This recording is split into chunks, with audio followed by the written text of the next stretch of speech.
सदियां लग जाती हैं एक ऐसा गीत बनने में, मगर शंकर जयकिशन का ये नायाब गीत एक ज़रा सी गलती के कारण फिल्म फेयर से हो गया था बाहर।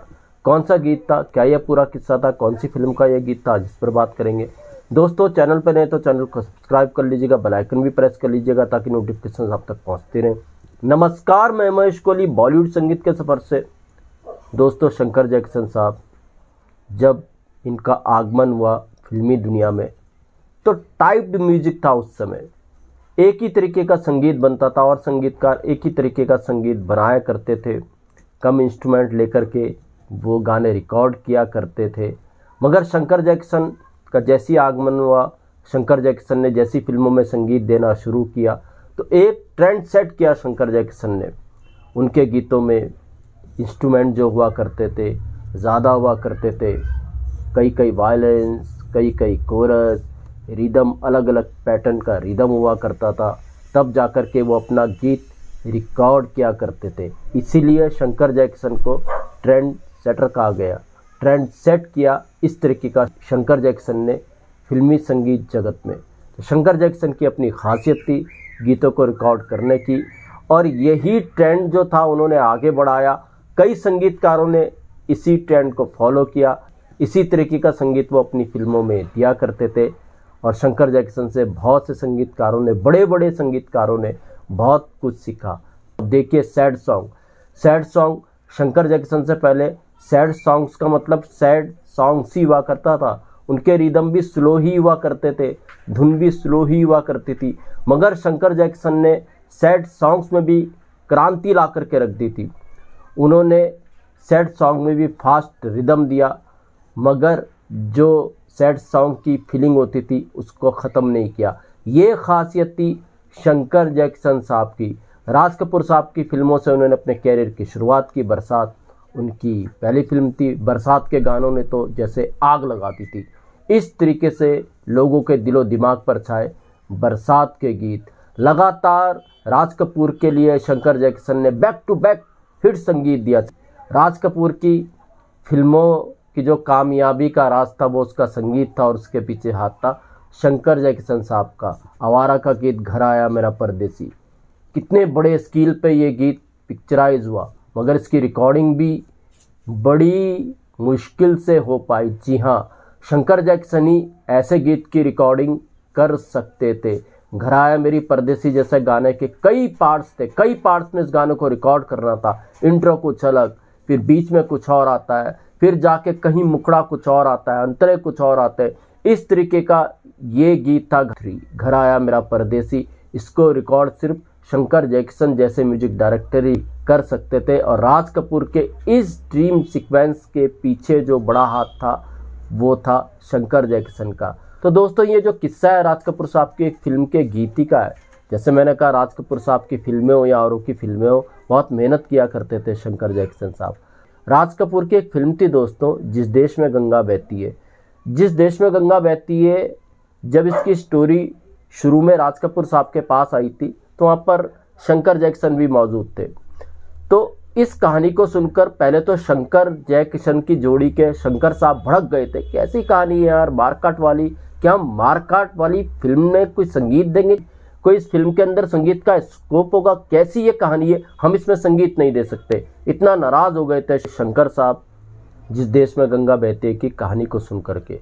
मगर राज कपूर साहब ने इसकी पटकथा को बदला और फिर उसके बाद इसमें संगीत ही संगीत पैदा हो गया।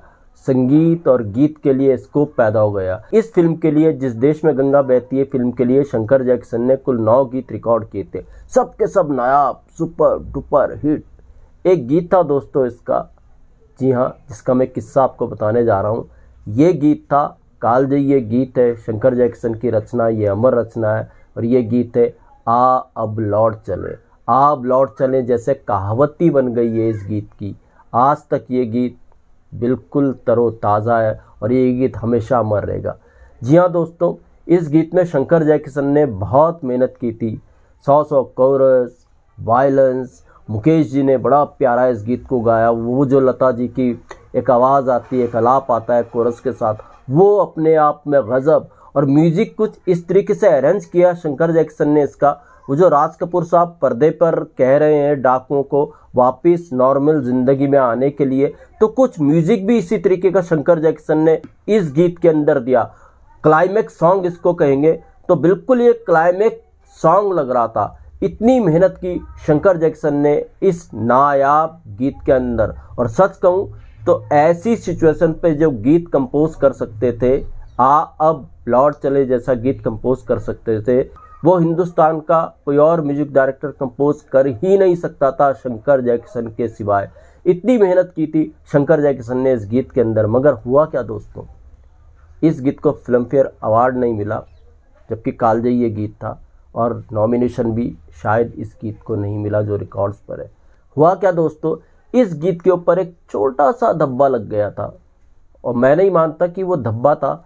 पता नहीं क्यों लोगों के दिमाग में आया, सबके दिमाग में आया कि शंकर जैक्सन ने इस गीत को एक इटालियन गीत से उठाया। जी हाँ, वो इटालियन गीत था सियाओ सियाओ बेबिनो। उसकी एक झलक दिखा रहा हूँ, वो हल्का सा मिलते हैं, तुझको पुकारे देश तेरा, कुछ ऐसा कंपोजिशन कुछ मिलती है इटालियन गीत से इस गीत की, मगर गौर से सुनोगे तब आपको समझ में आएगी। मगर उस दौर में ये बात उड़ गई थी कि शंकर जैक्सन ने इटालियन गीत से अब लौट चले को चुराया, जो शायद अब अगर आप सुनोगे बिल्कुल बेमानी लगती है। मैं आपको दोनों गीत के पार्ट सुनाऊंगा, सियाओ सियाओ किस तरीके से मिलता है अब लौट चले के एक जरा से पार्ट से। पहले सियाओ सियाओ को सुनिए।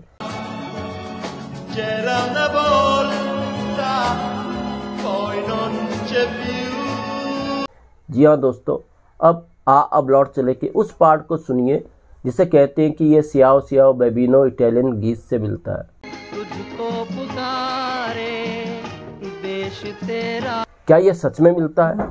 जी हाँ दोस्तों, शायद गौर से सुनने में लगेगा कि ये सच में मिलता है, मगर ये बिल्कुल झूठ है। तो ये जो पार्ट था ना दोस्तों सियाओ सियाओ का, संयोगवश ये पार्ट मैं कहता हूँ मिल गया होगा, लेकिन उस दौरान ये अफवाह हुई कि गीत को चुराया गया, ये शो किया गया, और इसी वजह से कहते हैं अब लौट चले गीत को फिल्म फेयर अवार्ड तो क्या नॉमिनेशन भी फिल्म फेयर के लिए नहीं मिला, जबकि ये कालजयी रचना थी। आपने दोनों गीत के हल्के हल्के पार्ट सुने, पूरा गीत चाहे तो यूट्यूब पे आपको मिल जाएगा, सियाओ सियाओ बेबिनो अब लौट चलो तो आप सुनते होंगे। दोनों गीत को कंपेयर कीजिएगा, क्या दोनों गीत आपस में मिलते होंगे? जी बिल्कुल नहीं, शंकर जैक्सन ऐसा कर ही नहीं सकते थे। अब बहुत लोग कहेंगे कौन है जो सपने में आया, शंकर जैक्सन ने यहाँ वहाँ से उठाया। ये दोस्तों एक तरीके की धुनों की जो होती है ये चोरी नहीं होती, एक म्यूजिक डायरेक्टर की क्यूरियोसिटी होती है जिसको अपनी धुनों में इस्तेमाल करते हैं। बहुत म्यूजिक डायरेक्टर ऐसा करते हैं, शंकर जैक्सन ने भी ऐसा किया, मगर गीतों को अमर बनाया।